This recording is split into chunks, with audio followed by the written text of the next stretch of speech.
Hello, everyone. My name is Jordan Hoover, and this is my case study on Cirque du Soleil.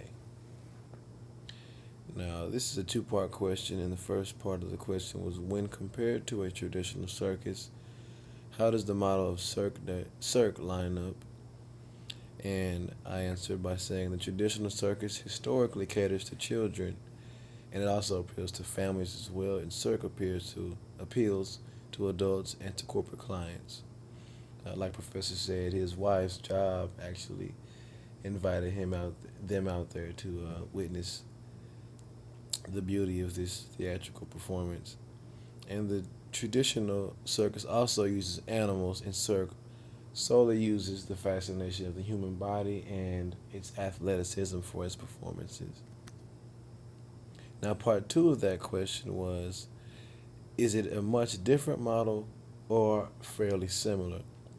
Now, I said it was much different in its setup and its market, and Cirque has found the blue ocean of marketing, blue ocean strategy, of course, and they have attacked.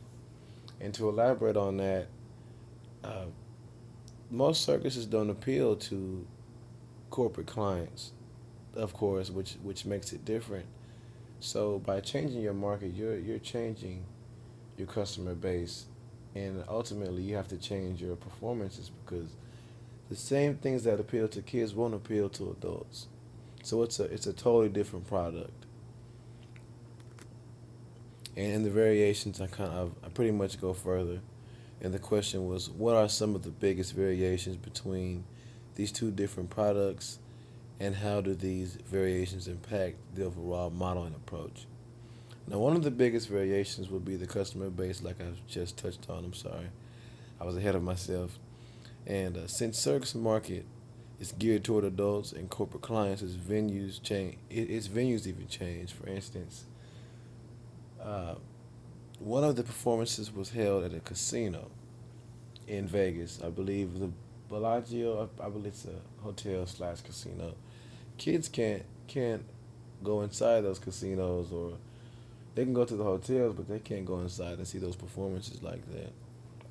And while the circus would have a tent somewhere outside of the city, Cirque would have an event in a popular casino, creating a partnership between themselves and the casino owners.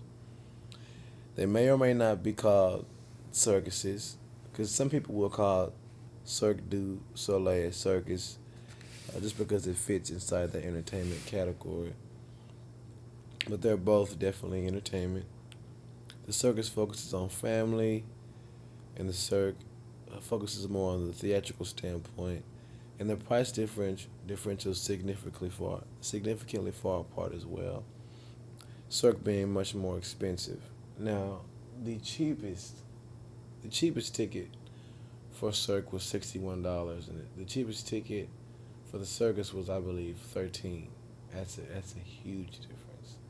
The most expensive was 144 for Cirque, and for the circus it was 47. Now the next slide was my canvas, and I pray I did everything correctly. I made it to where the answers in green were for the circus, the answers in red were for du Soleil, and the ones in yellow were for both. Now they both have similar problems due to it being in the entertainment section. So the problem would be stress, anxiety, simple interest, boredom, and natural curiosity of these circuses or Cirque du Soleil. The proposed solution for the circus is animals, travel, magic tricks, and strange people. When I say strange people, those are the two-headed, the midgets, the amazingly enormous man. uh, Now, for Cirque, the proposed solution would be artistry, refinement, theater, and just simple great acts. Um, I would say Cirque has an unfair advantage because it actually uses product merchandising, licensing, video production, and multiple business models. It's not necessarily unfair, but it does have an advantage. Key metrics would be artistic excellence for Cirque du Soleil and unique value proposition. Uh, Professor actually touched on star performers,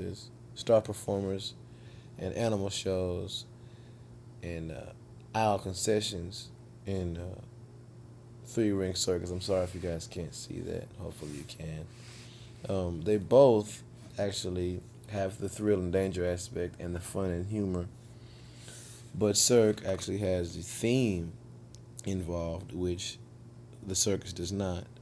Refined environment and multi productions, dance and music. Now for the channels, they have Cirque du Soleil has distribution pipelines, and financial models. The cost structure for the circus was costly animal maintenance and costly star performance fees. They both have costly prop replacements and construction. Uh, Now, Cirque du Soleil does have orchestras and symphonies that they invite out to play, and they have to pay their performers. And they also build stages. They built a $200 million stage that I read in the article. That is a lot of money to be spending, and of course, that has been made up in sales and profit. Revenue streams include aisle concession stand, aisle concession sales for the circus, souvenirs for both, and Cirque du Soleil has multiple markets. So of course, they appeal to Reebok, Microsoft, and Disney. They have cut deals with both. Um, as far as customer segments, the circus they focus on families and children, and Cirque du Soleil focuses on theater, adults, and corporate clients. And for my conclusion, it was more than a shift change, in my opinion. It was an overall outlook on entertainment, a different outlook on entertainment. That was motivation behind Cirque du Soleil.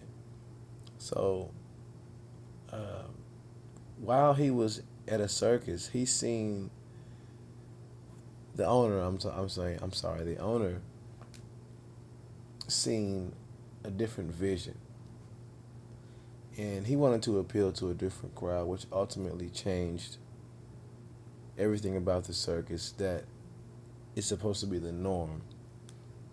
So he wanted to touch every aspect as far as orchestras, theater, theme, uh, no animals,